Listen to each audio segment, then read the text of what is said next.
the weirder questions I've been getting a lot lately is, what airsoft gun should I use as a home defensive weapon? In other words, if somebody's breaking into my home, what could I use to either scare them off or dissuade them from attacking me? Now, that's a bit of a strange use for an airsoft gun, so today we're going to talk about that a little bit. The federal government classifies airsoft guns as toys, officially. This is not a weapon or something that's controlled by the federal government. This is merely just a thing for a kid to play with in the backyard to go put some holes in aluminum cans. These aren't even as restricted as BB guns in most localities. Now, as foreboding as these all look, these are not to be confused with any kind of weapon. These are designed specifically for people to shoot each other with and not cause any kind of permanent bodily harm. So let's paint a little scenario here for you. One night you're sound asleep in your bed, about 2 o'clock in the morning, and suddenly, boom, somebody's trying to kick in your front door. You reach under your pillow and pull out your trusty airsoft gun. Really? So you go downstairs, there's a 250-pound guy in your living room standing over you with a shotgun, and you're standing there with an airsoft gun. Well, now what? So I guess you can get my drift on this one. Don't show up to a gunfight with a knife, or worse yet, show up to a gunfight with an airsoft gun. If you feel like your life is in danger and you need to defend yourself, there are options that are obviously way more appropriate.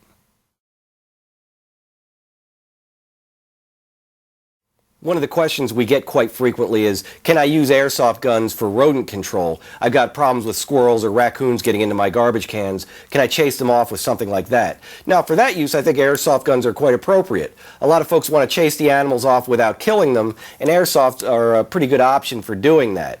A lot of folks are worried, that they don't want to hurt them too much, and they ask, what will the airsoft gun do to those animals? Well, if you shoot a rodent like a raccoon or a squirrel with an airsoft gun, you're probably just going to have a very pissed off squirrel or raccoon on your hands.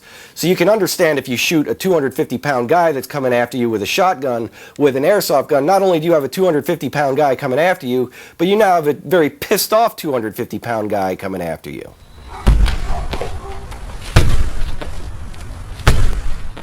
So that brings us right back to where we started, and you're wondering, well, what the heck can I use to defend myself? Well, I think if I had a choice between a baseball bat and an airsoft gun, I'd probably choose the baseball bat, because I know if worse comes to worse, I can still defend myself fairly effectively with that.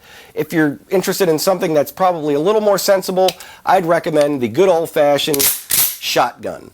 You can get these puppies at Walmart for probably about the same price as you're going to spend on one of these airsoft guns, and if God forbid you finally get into that situation where a person's trying to kill you, you can at least know that you're going to be able to defend yourself.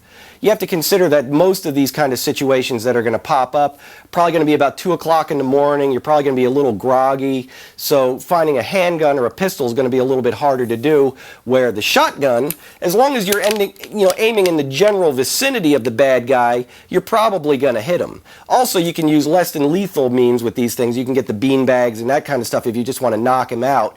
But on the other hand, just the sound of one of these things is usually enough to get most bad guys' attention and maybe hopefully get them to run away. And if they don't run away, you know that you'll be able to take care of it either way.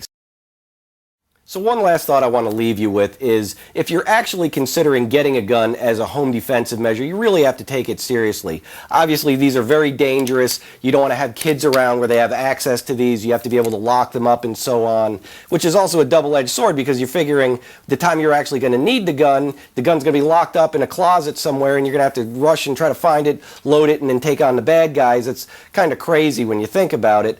The other thing is, like I said before, on average, you're probably going to be taking on the bad guys at 2 in the morning, and you're going to be reacting purely on instinct. So the idea that you're going to be able to just grab one of these things off the shelf and know how to use it effectively without training is kind of a little bit crazy too.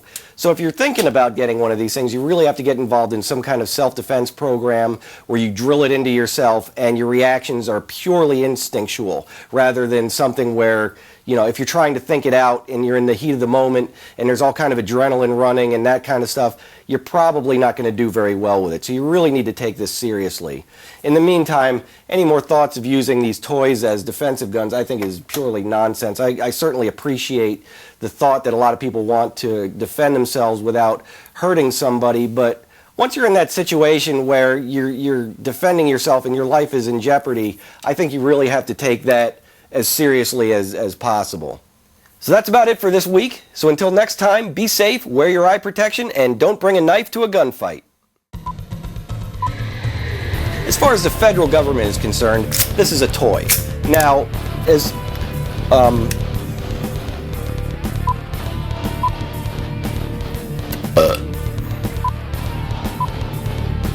don't show up to a knife fight with a gun, or don't show up to a gunfight with a knife. So I guess you get my meaning. Don't show up to a gunfight with it.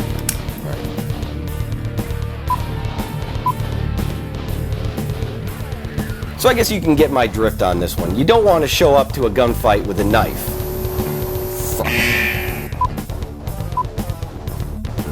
One of the other frequent questions I get quite often is, quite often? You're gonna have a very pissed off squirrel when you shoot them with